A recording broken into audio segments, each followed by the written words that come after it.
ورحمة الله وبركاته.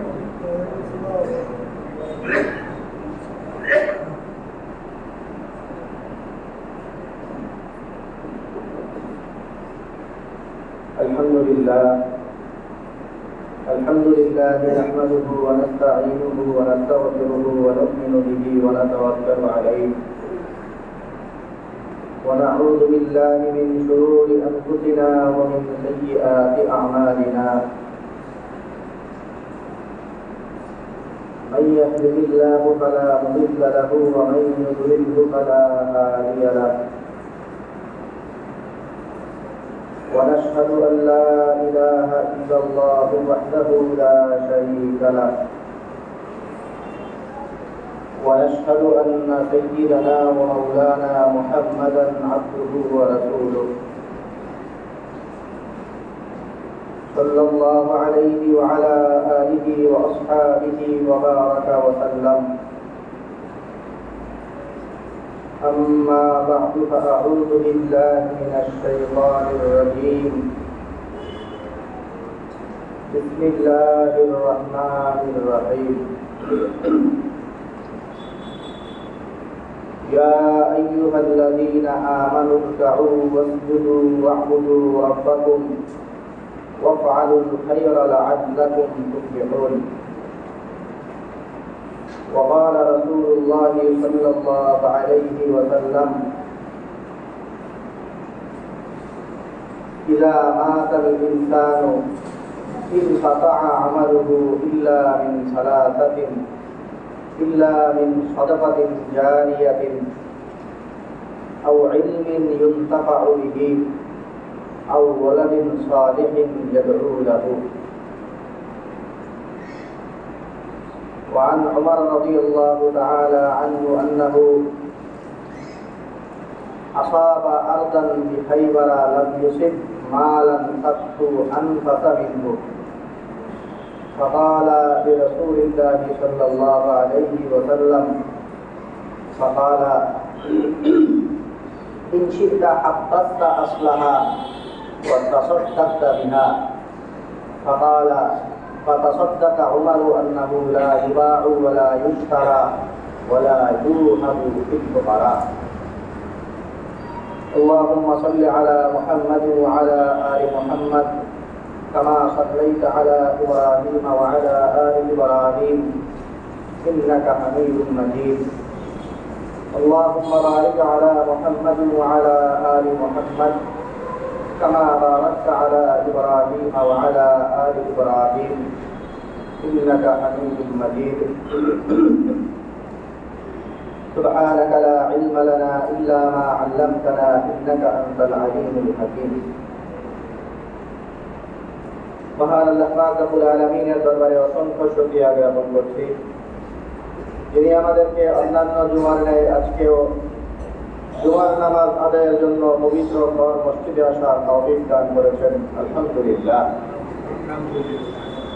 মুহতারাম হাজির, আমরা গত জুমায় বেশ কিছু বিষয় নিয়ে কথা বলছিলাম। এর মধ্যে অন্যতম একটা বিষয় ছিল আমাদের দেশের বড় একটি প্রায় আলোড়ন সৃষ্টিকারী একটি সমাবেশ, যেটা অনুষ্ঠিত হয়েছিল মার্চ ফর গাজা নামে। বিভিন্ন বিষয়ের পাশাপাশি এই বিষয়ে আমরা আলোচনা করেছিলাম এবং আমাদের সেই মার্চ ফর গাজা যে সমাবেশটি অনুষ্ঠিত হতো, সেই সমাবেশের মূল বিষয়বস্তুকে কেন্দ্র করে তো সেই অনুষ্ঠানই আয়োজন হইত এবং এটাকে কেন্দ্র করে আমরা বেশ লম্বা চৌড়া কথা কত দিনে আলোচনা করেছি। তো মূল বিষয়বস্তুর পাশাপাশি এই সমাবেশে আরেকটা বিষয়ে জায়গা পেয়েছিল, সেটাও ফিলিস্তিন ইস্যুর মতো মুসলমানদের স্বার্থ রক্ষায় একটা আন্তর্জাতিক ইস্যু হয়ে দাঁড়িয়েছিল। এই ধরনের আরেকটা ইস্যু যেটা এত গুরুত্বপূর্ণ যে এই গুরুত্বপূর্ণ সমাবেশে মূল ইস্যুর পাশাপাশি এটাও উচ্চারিত হয়েছে। সেই বিষয়টা নিয়ে আমরা একটু কথা বলবো বিষয়বস্তুটা হলো আমাদের পার্শ্ববর্তী দেশ ভারতে মুসলমানদেরকে কোণঠাসা করার জন্য এই ওয়াকফ সংশোধনী বিল চালু হয়েছে, যেটা বিভিন্ন পারিপার্শ্বিক চাপের কারণে বর্তমানে স্থগিত অবস্থায় আছে, কিন্তু ব্যাপারটা বাতিল হওয়ার মতো, স্থগিত হওয়ার না। এজন্য বাতিল হওয়া পর্যন্ত এটার বিরুদ্ধে আমাদের কথা বলে যেতে হবে এবং এটার বিরুদ্ধে আমাদের যা করা সম্ভব সব কিছু আমাদের করা উচিত। তো এই ভারতের ওয়াকফ সংশোধনী বিল যেটা, এটার সাথে আমাদের মুসলমানদের মুসলিম সভ্যতার কি সংঘর্ষ, এই বিষয়টা আমরা আলোচনা করার আগে, এটা তো একটা চলমান ইস্যু, এটার পাশাপাশি মৌলিকভাবে ওয়াকফ বিষয়ে আপনাদের সামনে আমরা কয়েকটা কথা বলি। এই ওয়াকফের যে বিষয়টা, এটার সাথে যেন আমরা অভ্যস্ত হই। ওয়াকফের মধ্যে গুরুত্বপূর্ণ একটি আমল, এই আমলটার ব্যাপারে যেন আমাদের অভ্যাস গড়ে ওঠে, এই জন্য আমরা ওয়াকফ নিয়ে দুই চারটা কথা বলি। কোরআনে কারিমে আল্লাহ পাক রব্বুল আলামিন এই ধরনের ওয়াকফ বা এই জাতীয় কথাবার্তা এগুলোর প্রতি মানুষকে উদ্বুদ্ধ করার জন্য একদম স্পষ্ট করে এই ধরনের কোনো শব্দ বাক্য নাই, কিন্তু মুফাসসিরিনে কেরাম এই আয়াতগুলি ব্যক্ত করে থাকেন এই ক্ষেত্রে, এই ইস্যুকে কেন্দ্র করে। এর মধ্যে অন্যতম আয়াত হল সূরা হজের শেষের দিকের আয়াত, যেখানে আল্লাহ তাআলা বলেন, ইয়া আইয়ুহাল্লাযীনা আমানু রকাউ ওয়াসজুদু ওয়া'বুদু রাব্বাকুম ওয়াফআলুল খায়রা লাআল্লাকুম তুফলিহুন।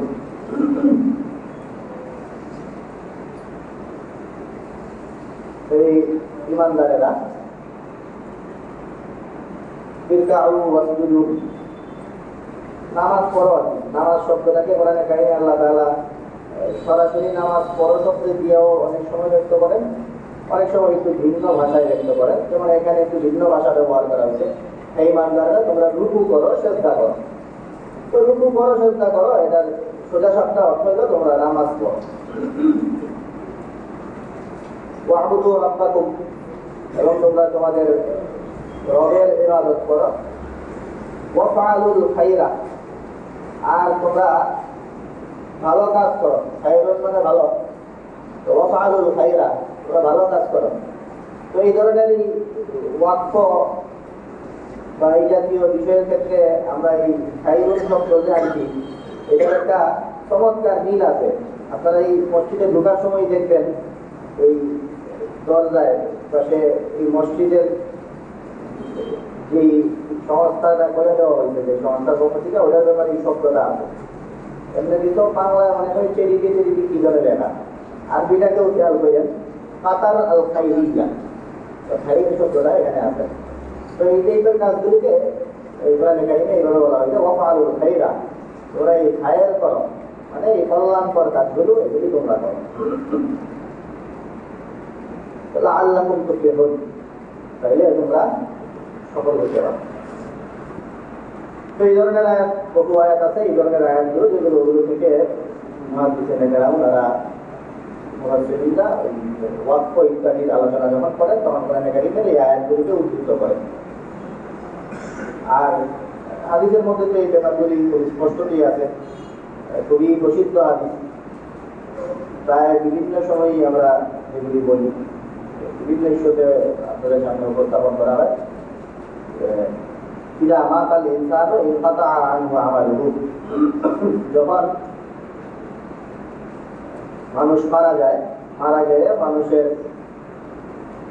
আমলনামা, মানুষের ভালো কাজের যে ধারাবাহিকতা, সেটা বন্ধ হয়ে যায়।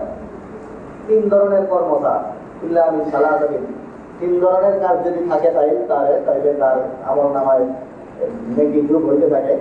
আর অন্যান্য যেই সেক্টরগুলো আছে, ওইগুলির আমল করার যে ধারাবাহিকতা, সেটা বন্ধ হয়ে যায়।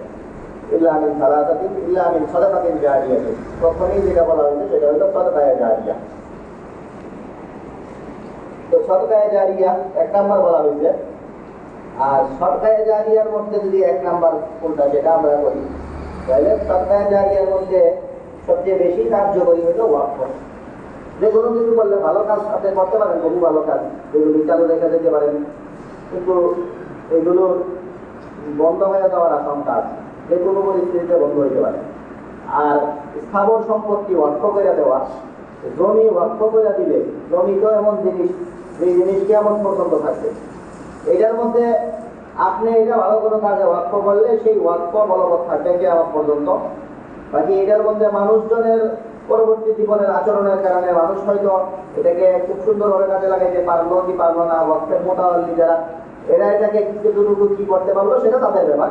কিন্তু আপনি যে ওয়াকফ করছেন সেই ওয়াকফটা কেমন পর্যন্ত বলবৎ থাকবে। এটা এমন সদকায়ে জারিয়া, যেটা অনেক সদকায়ে জারিয়া আছে যেগুলো সদকায়ে জারিয়া ঠিক আছে, আপনি টিউবওয়েল একটা বসায় দিয়ে গেলেন সদকায়ে জারিয়া, ওটা থেকে মানুষ পানি খাইলে আপনার সওয়াব হইব। কিন্তু কয়েকদিন পরে, এটা তো দুনিয়ার নিয়মই, আল্লাহ তাআলা কোরআনে কারিমে বলেনই যে কুল্লা রাআইতু মিন আসবাহা মাউকুম গাওরান ফামাইয়াতিকুম বিমাইন মাঈন, আমাদের স্বচ্ছ পানি যখন ভূগর্ভে চলে যাবে তখন এগুলির ব্যবস্থা বন্দোবস্ত কে করে দিবেন। তো একটা সময় আস্তে আস্তে পানিগুলো নিচের দিকে নামবে, যত গভীরের আপনি নলকূপেই বসায় দিয়ে যান, এই হয়তো 100 বছর চলবো, এরপরে একটা না একটা সময় এটার পানি শেষ হবেই, তখন পানি আরো নিচে নামবে, দুনিয়া কেমন পর্যন্ত এটাই ঘটবে, পানিগুলো নিচের দিকে নামতেই থাকবে, তখন দেখা যাবে আপনার এই টিউবওয়েল দিয়ে আর পানি উঠবে না। তো এই ধরনের সদকায়ে জারিয়া অনেকগুলি আছে, অনেকগুলি তো আপনি অনেক সময় পর্যন্ত পাইবেন, কিন্তু কেমন পর্যন্ত যেটা চলবে এটা হলো ওয়াকফ। তাহলে সদকায়ে জারিয়া এটা মানুষ মরার পরেও যে কাজগুলি, যে সবগুলি বাকি থাকে, এর মধ্যে প্রথম দৃষ্টি সদকায়ে জারিয়ার কথা বলা। আর সদকায়ে জারিয়া যদি আপনারা শ্রেণী বিন্যাস করেন তাহলে সর্বোচ্চ শিখরেই থাকে এই ওয়াকফ, যেটা আচ্ছা ওয়াকফের কথা আসতেছে পরবর্তী হাদিসে। আর এরপরে এই হাদিসের দ্বিতীয় অঙ্গরে যেগুলো আছে সেটা হলো সদকায়ে জারিয়ার পাশাপাশি ইলমিন ইউনতাফাউ বিহি, এবং এমন ইলম যে ইলমটা মানুষ যেটা নিয়ে পরবর্তীতে চর্চা হয় এবং এটার মানুষ সমাজের মধ্যে আপনার এই জ্ঞানের চর্চা হয় এবং এটার সওয়াব যার কাছ থেকে, এটা যেমন বই লেখা, এই বই যা দেখলো সেই বই পরবর্তীতে পড়ে মানুষজন জ্ঞান চর্চা করলো এবং এই এটার সওয়াব সে পাইতে থাকবে। আর ওয়ালাদিন সালিহিন ইয়াদউ লাহু, 3 নম্বর হলো নেককার সন্তান, ভালো সন্তান, আদর্শ মানুষ, আদর্শ সন্তান যদি আপনি এই দুনিয়াতে রেখে যেতে পারেন, তাহলে আপনার মৃত্যুর পরেও আপনার এই আদর্শ সন্তান আপনার জন্য দোয়া করলে মরার পরেও এই যে তার দোয়ার ফসল আপনি এটা পাইতে থাকবেন। এই 3টা জিনিস মানুষের মৃত্যুর পরেও মানুষের আমল নামায় সওয়াব যোগ করতে থাকে। তো এর মধ্যে প্রথমটা যেটা আমরা বললাম সেটা হলো সদকায়ে জারিয়া। আর সদকায়ে জারিয়ার মধ্যে আমরা সবচেয়ে গুরুত্বপূর্ণ যেটা বললাম সেটা ওয়াকফ। তো ওয়াকফের বিষয়টা বোঝার জন্য আমরা একটা হাদিস বলি, ওমর রাদিয়াল্লাহু তাআলা আনহুর হাদিস। তো ওমর রাদিয়াল্লাহু তাআলা আনহু উনি এমনিতে তো ওয়াকফ যেটা, সেই ওয়াকফটা শুরু হইছে নবীর যুগ থেকেই। নবী সাল্লাল্লাহু আলাইহি ওয়াসাল্লাম বিশেষ করে যখন মক্কা থেকে মদিনায় হিজরত করেন, তখন মসজিদে কুবার জন্য জায়গা ওয়াকফ করলেন। তো এখান থেকেই ওয়াকফটা মূলত মৌলিকভাবে শুরু। এছাড়া হিজরতের পরে তো যারা মক্কা থেকে হিজরত করে মদিনায় চলে গেলেন ওনাদেরকে মুহাজির বলে। তো ওনাদের তো সেখানে কোনো আয় কামাই রোজগার ইত্যাদি বন্দোবস্ত নাই। তো আনসার সাহাবী যারা মদিনায় যারা অবস্থান করতেন, ওনারা এই মুহাজিরদের জন্য অনেক কিছু ওয়াকফ করলেন। জায়গা জমি ওয়াকফ করতে, অনেকে বাগান ওয়াকফ করতে, কিছু গাছ ইত্যাদি ওয়াকফ করতে। তো এভাবে এক সময় ওমর রাদিয়াল্লাহু তাআলা আনহু ওনার জীবনের সবচেয়ে শ্রেষ্ঠ সম্পদ খায়বারে উনি একটা বিশাল সম্পদ ওনার হস্তগত হয়, যেটার মালিক উনি হন। মালিক হওয়ার পরে নবী সাল্লাল্লাহু আলাইহি ওয়াসাল্লামকে এসে বলেন যে আসাবতু আরদান বিখাইবারা লাম উসিব মালান কাত্তু আনফাসা মিনহু, আমি খায়বারে এমন এক সম্পদ পাইছি যার চেয়ে মূল্যবান সম্পদ আমি জীবনে আর অর্জন করতে পারিনি। আমার জীবনের সবচেয়ে মূল্যবান সম্পদ আমি খায়বারে এটার মালিক হয়েছি। তো এখন এর মধ্যে আমি কি করবো, এটা দিয়া এত মূল্যবান সম্পদটা মানুষের কাজে লাগুক, এটা আমি চাই। মানুষের কাজে লাগার জন্য এটা কি করা যায়? তখন নবী সাল্লাল্লাহু আলাইহি ওয়াসাল্লাম বলেন যে ইন শি'তা হাব্বাসতা আসলাহা ওয়া তাসাদ্দাকতা বিহা, চাইলে তো তুমি এই জমি যেটা এটাও দিয়ে দিতে পারো একদম ওয়াকফ করে। আর একটা হলো জমির যেই মালিকানা সেটা তোমার কাছে রাখা, এই জমির যেই উপকারিতা বেনিফিট, এটা তুমি ওয়াকফ করে দিতে পারো, যে এই জমির মালিক তুমি ঠিক আছে, কিন্তু এই জমির সুবিধা ইত্যাদি ওয়াকফ করে দেওয়া হয়, এটাও করতে পারো, যে কোনোটা।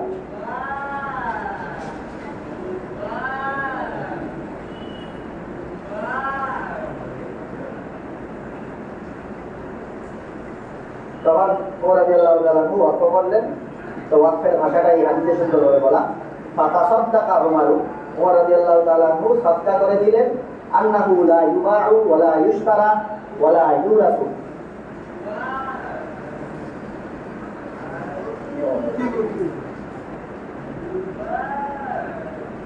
তো ওমর রাদিয়াল্লাহু তাআলা আনহু এটা সাদকা করলেন এই মর্মে যে এই জমি আর বিক্রি করা যাবে না, এই জমি কখনো আর বিক্রি করা যাবে না, ওয়ালা ইশতারা, এই জমি কোনো সময় আর কেউ কিনতেও পারবে না, ওয়ালা ইউরাসু, ওয়ালা ইউহাবু ওয়ালা ইউরাসু, এই জমিনের এই জমিন কাউকে দানও করা যাবে না। আর এই জমিন আমি তো দিলাম আমার জীবদ্দশায়, এমন না যে আমার জীবদ্দশায় এটা দিয়ে দেওয়া হয়েছে, আমি মারা যাওয়ার পরে দিয়ে দেওয়া শেষ, এই দিয়ে দেওয়া শেষ না, ওয়ালা ইউরাসু,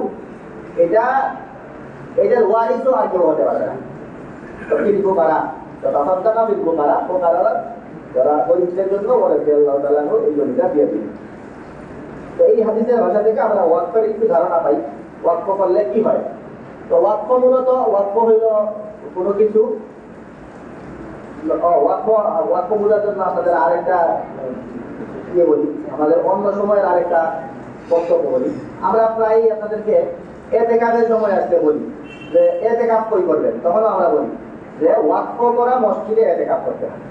এই তো ওয়াকফটা আছে, ওয়াকফ করা মসজিদে। ওয়াকফ হইল আল্লাহর নামে কোনো কিছু দিয়ে দেওয়া, যেটা দিয়ে দিলে কিয়ামত পর্যন্ত এটা আল্লাহর নামে হয়ে যায়, এবং এটার যে দাতা, এই দাতার একটু অথরিটি থাকে সর্বোচ্চ, সেটা হলো সে মুতাওয়াল্লি হওয়ার দায়িত্বে সে সবচেয়ে অগ্রগণ্য হয়।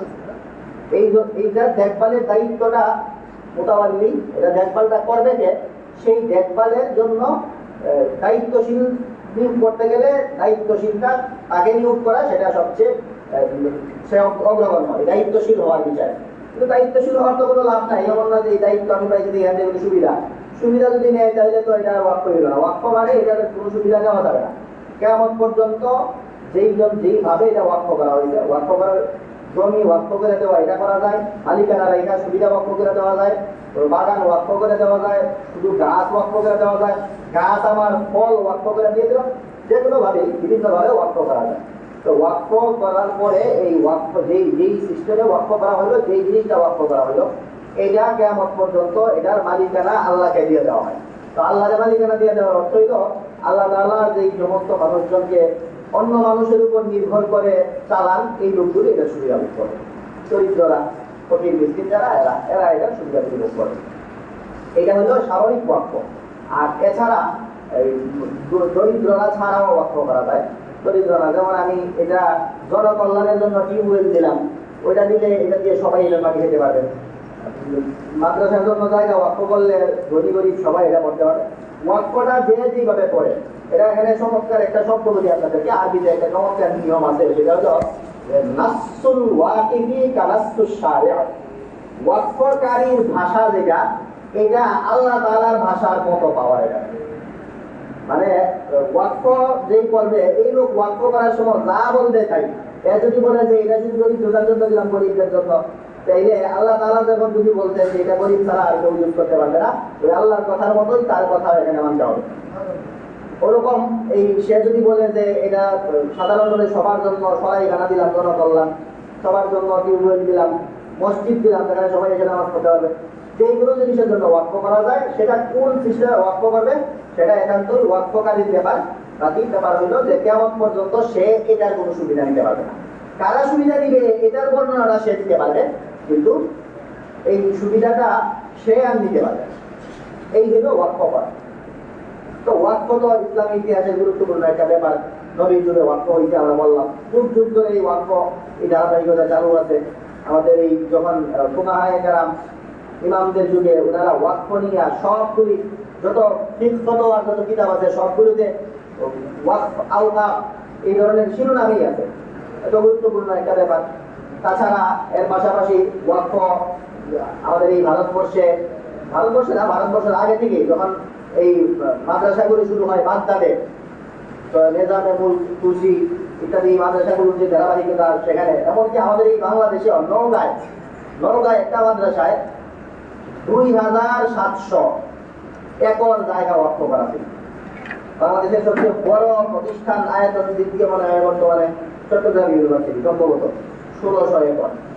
1600 একর, যেটা বাংলাদেশের সবচেয়ে বড় এরিয়া নিয়ে কোনো প্রতিষ্ঠান, সেই 1600 না 2700, তার চেয়ে 1100 একর বেশি জায়গা নিয়ে নওগাঁয় মাদ্রাসা সেই যুগে এই আমাদের ভারতবর্ষের মুঘল সাম্রাজ্যের যুগে এই জায়গায় মাদ্রাসার জন্য ওয়াকফ করা হয়েছিল। ওরকম দিল্লিতে তো প্রচুর মাদ্রাসা মসজিদের জন্য ভারতে, পুরা এই ভারতবর্ষ পুরাটা জুড়ে প্রচুর জায়গায় এই ধরনের ওয়াকফ করা আছে।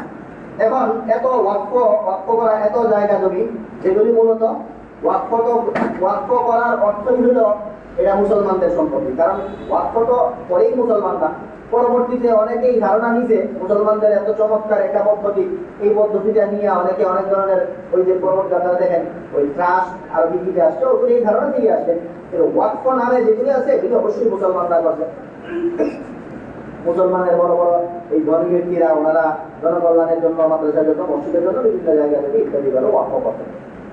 তো এইগুলি যদিও আস্তে আস্তে অনেকগুলি সরে গেছে, যখন ব্রিটিশরা এই দেশে থেকে বসছে, এরা অনেকগুলোকে সরকারের অধীনে নিয়ে গেছে। সরকারের অধীনে নিয়ে যাওয়ার অর্থ হলো মুসলমানদের কাছ থেকে নিয়ে যাওয়া।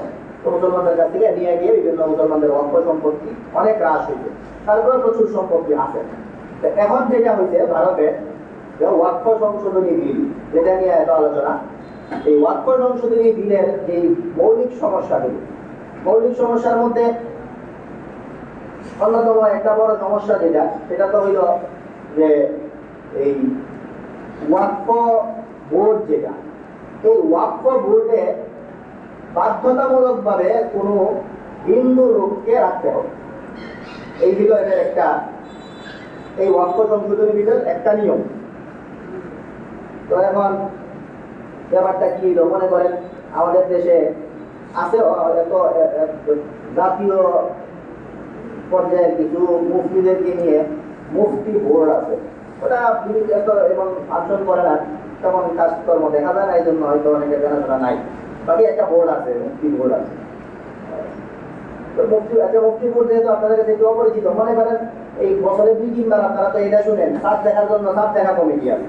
তো সাত দেখা কমিটি বলুন অথবা মুফতি বোর্ড, এটা বুঝতে সুবিধা।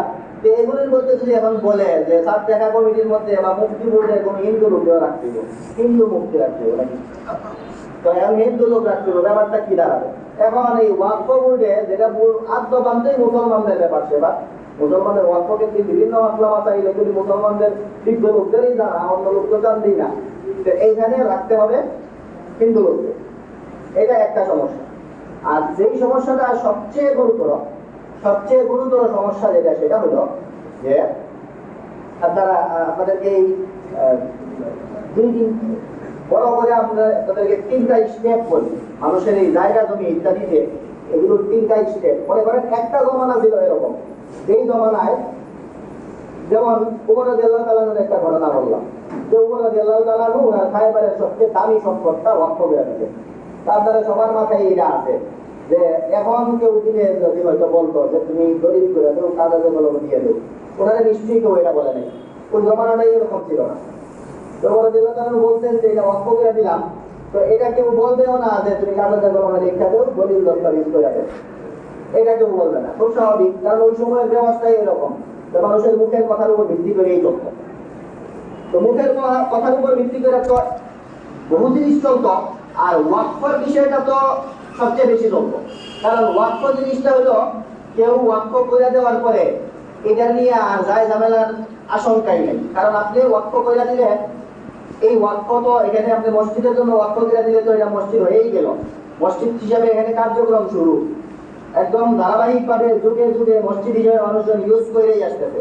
সুতরাং এখানে আশঙ্কার কিছু নাই যে এটা কি হইল, জিনিসটা কার। একে তো হইলো মৌখিক ঘটনা। এই তারাবির নামাজের সময় আপনাদেরকে আমরা মাঝে মাঝে বলি যে তারাবির নামাজে বড় বড় কিতাবগুলিতে, বুখারী মুসলিম এগুলোতে খুঁজা লিখিত আকারে পাওয়া মুশকিল, যে নবী সাহাবী ওমর রাদিয়াল্লাহু তাআলার মধ্যমানায় বা নবীদের যারা ওনারা 20 টাকার নামাজ পড়তেন, এটা পাইবেন না। কারণ একটা জিনিস যখন চালু হয় তখন এটা হয়তো মৌখিক বর্ণনাটা প্রসার পায়, আবার কোনো কোনো জিনিস এমন হয় যেটার কার্যকলাপটা প্রসারিত হয়ে যায়, মৌখিক বর্ণনা প্রসারিত হয় না। একটা জিনিস ধারাবাহিকভাবে সবাই যখন এটার পড়া শুরু করে দেয় তখন এটা মৌখিক পড়ার গুরুত্বটাও তো থাকে না। মৌখিক বলতে তো হয় তাগিদের জন্য, এটা তো চলতেছে, আর কিসের তাগিদ? অত এই নিয়ে মানুষ অত গুরুত্ব অনেক সময় দেয় না, যেটা রেওয়াজ সমাজে চলে। একটা জিনিস প্রচার পাওয়া গেলে এটার মৌখিক বর্ণনা দিলে মানুষের ভাই এটা তো সবাই জানে, এটা বলার কি আছে, এমন হয়ে যায় না সময়। এই কারণে অনেক বেশি রেওয়াজ পাওয়া যায় যে জিনিস, এই জিনিসের লিখিত আকারে বক্তব্য অনেক সময় দিতে পাওয়া মুশকিল। এইটা একটা ব্যাপার। আবার আমাদের এই বর্তমান যুগে, এই যুগে যেমন আমরা মাঝখানে একটা যুগের কথা বললাম, যেই যুগটায় ওয়াকফ করা হইতো কিন্তু লেখারই ব্যবস্থা ছিল না, আর মাঝখানের যুগটা পরে বলবো। এখন সর্বশেষ যুগ হইল যেই যুগটায় কোনো কিছু দান করলে দানও করা হয়, কাগজপত্রও করা হয়, কাগজপত্রগুলো এই সাধারণ কাগজপত্র করা হয়, এই হাতে লেখা কাগজপত্র কম্পোজ করা হয়, ওয়েবসাইটে রাখা হয়, বিভিন্ন জায়গায় রাখা হয়, যেগুলো হারানোটা খুব কষ্টকর, কোনো না কোনো জায়গায় পাওয়া যাবে, বহু জায়গায় এগুলি সংকলন করা হয়। আর মাঝখানের একটা সময় ছিল যেই সময়টায় হয়তো কাগজ ছিল, কিন্তু অত আধুনিকায়ন ছিল না, এত জায়গায় সংরক্ষণ করা হইতো না, শুধু কাগজপত্র ছিল। কাগজপত্র করার রেওয়াজ শুরু হয়েছে বেশ অনেক বছর আগে থেকে, কিন্তু এমন কাগজপত্র করা হইতো যেই কাগজপত্রগুলো বেশি দিন থাকবে না। আপনারা এখন খুঁজা কোনো মুঘল সম্রাটদের যে সময়গুলো, ওই সম্রাটদের কোনো চিঠি খুঁজা পাইবেন না, কারণ ওগুলি এমন লেখা হইতো এগুলি পাওয়ার জিনিসই না, দুই দিন করে মিটা যাবে। তাইলে মাঝখানে একটা সময় গেছে শুরুর দিকে যেই জমানায় লেখারই রেওয়াজ ছিল না, আরেকটা সময় গেছে যেই সময়টায় লেখার হয়তো রেওয়াজ শুরু হয়েছে, কিন্তু এমন এমন ভাবে লেখা হইতো যেটা কিছুদিন চলবে, এরপরে এই কাগজের লেখা মিটা যাবে, এগুলি খুঁজে পাওয়া যাবে না, এত ভাবে সংরক্ষণের গুরুত্ব মানুষ দিত না। তো এই দুই জমানার মধ্যে প্রচুর ওয়াক্ফ হয়েছে, যেই জমানায় লেখাই হয়েছে না, আরেক জমানায় লেখা হয়েছে যেগুলো সংরক্ষণ করা কষ্ট। কিন্তু এখন এই তৃতীয় জমানায় আইসা এই ওয়াক্ফ সংশোধনী মিলে একটা ভাওতাবাজির আশ্রয় নিয়ে এখন আইন করা হয়েছে যে ওয়াক্ফ সম্পত্তি যারা যারা চালাইতেছে, যে মোতাবেক ওয়াক্ফ সম্পত্তি ভারতবর্ষ জুড়ে মসজিদ, মাদ্রাসা, বিভিন্ন খানকা, সরাইখানা ইত্যাদি ওয়াক্ফ সম্পত্তি প্রচুর এখনো আছে। আমরা আগে বলছি এত ওয়াক্ফ সম্পত্তি, এগুলো যারা যারা চালাইতেছেন আপনারা এগুলি চালাইয়া চাইতে হইলে আপনাদের আধুনিক যুগের আপডেট কাগজ দেখাইতে হবে। এটা দেখাইতে পারলে রাখতে পারবেন না, শেষ। তাহলে এবার বুঝেন যে শুরুর যুগে যখন ওয়াক্ফ করা হয়েছে, মাঝখানে বহু বছর আগে যখন ওয়াক্ফ করা হয়েছে, যে এইসব কাগজ মানুষ কিভাবে দেখায়? এইসব কাগজ দেখানো সম্ভবই না, অনেকগুলো তো কাগজই নাই। তাও মানুষ একজনের কাছে আরেকজন জমি বিক্রি করলে, পার্সন টু পার্সন বিক্রি করলে মানুষ গুরুত্ব দেয় যে এটা লেখা রাখি। আর মসজিদের নামে একজন এক জায়গায় এত বড় জায়গা দিয়ে দিচ্ছে, বর্তমান জমানা হইলেও মানুষ এত গুরুত্ব দিবে না যে লেখা দেখি যে মসজিদের নামে দিয়ে দিচ্ছি, পুরো মহল্লা জানে এখানে এই লোকের তো সাহসই নেই 2 দিন করে বাটপারি করা, দেখি না এ জমিদারি করে আরেকটা একজন পার্সনের কাছে রেখেছে, তাহলে হয়তো 2 দিন করে একটা নাটক করতে পারে। মসজিদের নামে এত বড় ওয়াক্ফ করে দিলে পুরো এলাকার মানুষ, মহল্লার মানুষ দাঁড়ায় যায় এখানে মহল্লার মধ্যে উনি মসজিদের জন্য ওয়াক্ফ করছেন, এইটা মানুষ গুরুত্ব এখনো দিবে না। যে এত গুরুত্ব দিয়ে কাগজের দরকার নাই, এত মানুষ আছেই তোমরা। আর একে তো এত মানুষের বিরুদ্ধে দিতে পারবে না, একজনের কাছে বেচলে সে একজনের বিরুদ্ধে যাওয়া সহজ, পুরো সমাজের বিরুদ্ধে যাওয়া সম্ভব না। এই কারণে এমনিতেও কাগজ করে না মানুষ, এখনো করবে না, অত গুরুত্ব দিয়ে মসজিদের ওয়াক্ফের কাগজ এখনো সেভাবে করা হয় না। একে তো হইলো এই লোকেরও সামাজিক তার ভয়ে সে আল্লাহর নামে ওয়াক্ফ করছে, ওইটার দিকে ফিরে আইসা আবার না করবে, এত সাহস মানুষের হয় না। এই কারণে আবার সে এত সাহস দেখাইলেও টিকতে পারবে না পুরা সমাজের কাছে, কারণ পুরা সমাজ সাক্ষী এটা যে মসজিদ হিসেবে দেওয়া হয়েছে, মানে কি এটা দেওয়া হলে তো ইউজও করা শুরু হয়, তাহলে এটা থেকে ফিরে যাওয়া অসম্ভব। এই কারণে ওয়াক্ফ ব্যাপারটাই এমন, এত তাগিদ দিয়া কাগজপত্রের মূল্যায়ন করা হয় না। আগে তো হইতোই না, এখন আপনারা চিন্তা করলে বুঝবেন যে এত আসলে দরকার নাই ওয়াক্ফ নিয়ে এত কাগজে। তো এইখানে এত কাগজের মাধ্যমে আরোপ করা হয়েছে, যে আরোপের মাধ্যমে মূলত ভারতবর্ষের মুসলমানদের যে ওয়াক্ফ সম্পত্তি, এগুলোর প্রায় সিংহভাগই এই ভারতের হিন্দুত্ববাদী সরকার নিজেরা নিয়ে নেওয়ার একটা পায়তারা করে। এবং এটা এই আইন বাস্তবায়ন হইলে এটা সহজ, আসলে হয়তো কাগজ পত্রিকা দেখা যায়। এই কারণে এই ওয়াকফ আইন এটা ওয়াকফ সংশোধনী বিল বা কথাবার্তাগুলি খুবই চমৎকার, যার দ্বারা কাগজপত্র দেখান, কাগজপত্র দেখাইলে রাখেন নাইলে নাই। কথাবার্তাটা আসলে চমৎকার হইলেও এটা আসলে মুসলমানদেরকে নিধন করার একটা কৌশলী পদ্ধতি। হ্যাঁ, হিন্দুত্ববাদী সরকারের, এই বিজেপি সরকারের একটা চক্রান্তের অংশ। তো এই কারণে ভারত দেখি মুসলমানরা ওইটার বিরুদ্ধে বসে উঠছে, আশপাশের দেশগুলোতেও মুসলমানরা বসে উঠছে। আমরা বললামই একটু আগে যে আমরা গত শনিবারে মার্চ ফর গাজা অনুষ্ঠান হইলেও সেখান থেকেও এই ওয়াকফ সংশোধনী বিল সেটা বাতিল করতে হবে, এই বাতিলের বিরুদ্ধেও আওয়াজ উঠছে। এই কারণে এই গুরুত্বপূর্ণ এই ব্যাপারটা আমরা সবাই মাথায় রাখবো। ওয়াকফ করা এত গুরুত্বপূর্ণ ইবাদত, এই ইবাদতের প্রতি আমরা মনোনিবেশ করবো। আর যে চক্রান্ত মুসলমানদের বিরুদ্ধে করা হয়েছে, এটা মুসলমানদের এই আওয়াজের কারণে একটু হয়েছে, এটা স্থগিত হয়েছে, কিন্তু বাতিল না হওয়া পর্যন্ত আসলে আমাদের আওয়াজ বন্ধ করার কোনো সুযোগ নাই। আমরা প্রত্যেকেই এর বিরুদ্ধে যার জায়গা থেকে আমরা অবস্থান নিব। আল্লাহ পাক রব্বুল আলামিন আমাদেরকে এই ব্যাপারগুলি বোঝার এবং এই ওয়াকফ সম্পত্তির যে সহি বিভাগ এগুলোর উপর আমল করা তৌফিক দান করুন। আলহামদুলিল্লাহ, সামনে অনেক জায়গা ফাঁকা আছে, করে